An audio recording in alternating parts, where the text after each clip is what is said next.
পানী প্ৰদূষণ আৰু ইয়াৰ নিৰাময় ৰাসায়নিক পদাৰ্থ আৱৰ্জনা অনুজীৱ আদি ক্ষতিকাৰক পদাৰ্থৰ দ্বাৰা জলভাগ দূষিত হ'লে পানী প্ৰদূষণ হয় ইয়াৰ ফলত খোৱাপানী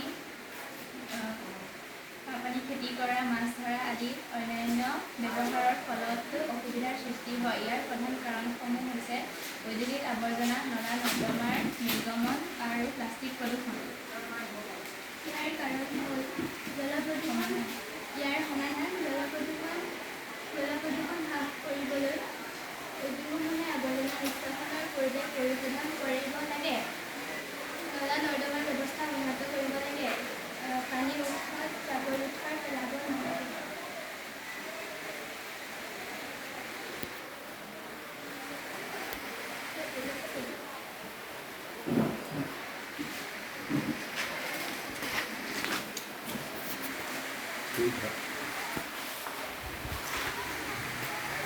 ঔদ্যোগিক কল কাৰখানাৰ পৰা ওলোৱা আৱৰ্জনাৰ পানী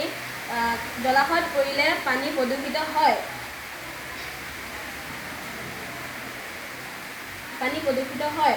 চহৰ নগৰৰ আৱৰ্জনা জলাশয়ৰ কাষত পেলালে পানী প্ৰদূষিত হ'ব পাৰে